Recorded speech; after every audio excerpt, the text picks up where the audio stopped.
Well, g'day and welcome to Big Bike Adventures. Well, the trip's over. I've got the bike pretty much stripped down. You can see the back wheels off it. I'm getting that spoke replaced, and so we're going to get him to check the wheel out and reinforce it and strengthen it if it needs to be done. So what really is going to happen? I've got bits and pieces everywhere here at the moment. I've stripped the bike back completely. I'm about to give it a service. I've taken all the panels off. I'm going to give them a deep soak and a clean and get all the squash bugs and everything off it.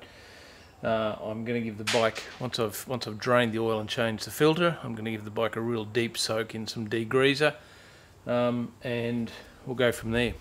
So for those of you that are unfamiliar with the geography of Australia, there's a state of Australia, a province, right down the bottom called Tasmania. And Tasmania is a bit of a motorcycle mecca throughout the southern hemisphere. The island itself is only a couple of 100 kilometres across and a couple of 100 kilometres long, and very, very small, but in that compactness are some amazing roads. There's the whole state has been built around some strong civil engineering and hydroelectricity development, and for that they needed some really good roads. So for many years Tasmania's had a reputation of having some of the best roads in Australia, and probably even the southern hemisphere, I've got to tell you. So as you know, I took a ride down there. It was a really hectic week leading up to that. I had to fly over to Perth. I caught up with Rob Bessel when I was over there. G'day Rob. And Rob hooked me up with a shop over there. I came over to Perth in Western Australia. It's about 6,000 kilometres from where I live. And I got a phone call yesterday from one of the subscribers, Rob Bessel, who's called me and he said, "Hey, look, you're coming over, catch up with me." So we did, went and had a coffee yesterday. It was really good, thanks Rob. But the funny thing happened is he showed me his bike, and he's got all this really cool stuff on it. And there's a shop here in Western Australia that's got this online profile, and I've bought a few things from them, but actually, didn't realise they were actually so close to where I was staying. So I'm going to come down and buy some bits for my bikes, and it's all your fault, Rob. I'm pretty sure I'm going to go broke.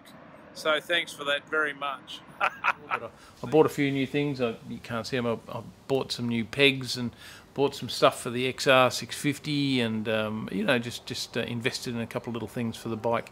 So I went over and saw Rob. So that was really good. Good to catch up, Rob. Thanks for that. And then I flew from Perth back to Brisbane, Brisbane to Sydney, Sydney to Brisbane, Sydney to Melbourne.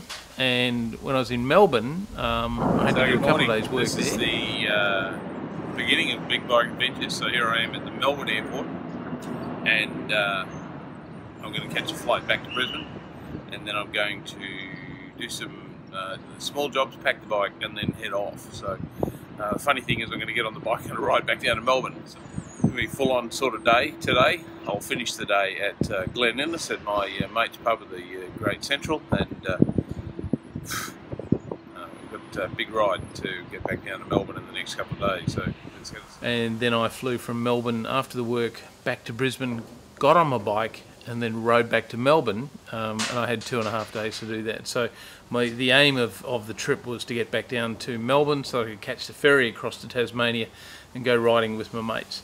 Unfortunately, what happened after I'd planned all that out was I had some corporate interruptions, and I had to go and visit one of my customers in New Zealand. So after I got to Hobart in Tasmania, I left the bike with a family member.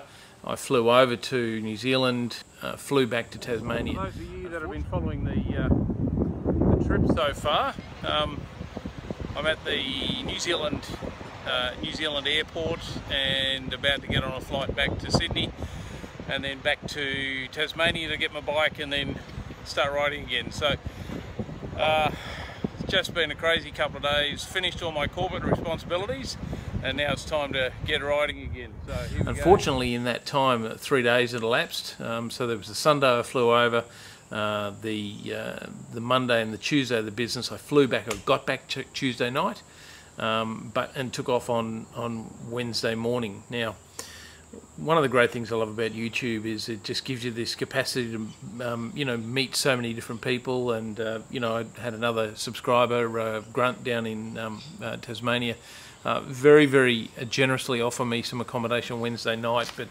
by the time I got back to my bike, it was like 10 o'clock at night. So I just, you know, I graciously had to refuse his offer, which I'm very disappointed about.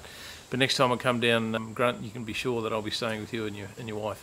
Anyway, it was really nice. The morning was spectacular. That next morning, when I got back to Tasmania, Tasmania's got a reputation of being a bit wet. It's a small island, kind of down in the Southern Ocean, and it's, you know, it can get cold and get a lot of weather. But the week we were there, it was just spectacular. And so I woke up on that Wednesday morning. Rob invited me to come and have breakfast. We met for breakfast, filled up with fuel, went and had breakfast, met up with his wife and his grandson, who had a little VFR, which is really cool, and then we took off. So just caught up with Grunt and his wife Elise, which is just fantastic to catch up with subscribers, and we had a very, very cool breakfast. Good chat about where we're going. Elise is a rider as well, which is awesome. Thanks for breakfast, guys. We are, and look at this, that is a VFR 800 Gen 6. What a beautiful bit of gear. Here you go, buddy. Put that back in your pocket. That's Dad's very special toy, that one. And if you water that and look after it, one day it'll turn into a real one. So Grunt was able to ride with me for half a day, which was fantastic. And we did some of the west coast of Tasmania together, and it was some great riding. So it was a really nice way to catch up with one of our subscribers and just make new friends. It's just a fantastic community. I really, really love it. But I was still 2 days behind the guys that I was supposed to be riding with, who were guys from Brisbane. They'd all shipped their bikes down. Got birds here. You know, because of time, they'd shipped their bikes to Tasmania and picked them up on the Saturday. I arrived there Saturday night, but then had to go to New Zealand. So they had Sunday, Monday, Tuesday, Wednesday riding, and Thursday riding without me. We were due to catch the ferry out on Sunday night. So I caught them on Thursday night, and then we rode together on Friday, Saturday and Sunday. Came back to Melbourne on the barge together, and we rode back to Brisbane most of the way together. It just got to the point where I'd been gone for so long. I'd pretty much been gone from home for about 3 weeks. So I got within about a day's ride of Brisbane, and I said to the guys, hasta la vista, and I took off. And the big Crossy and I came screaming home. Some couple of interesting things happened. One is I broke a spoke. It never happened. In fact, I was talking to the spoke guy who's a wheel expert, and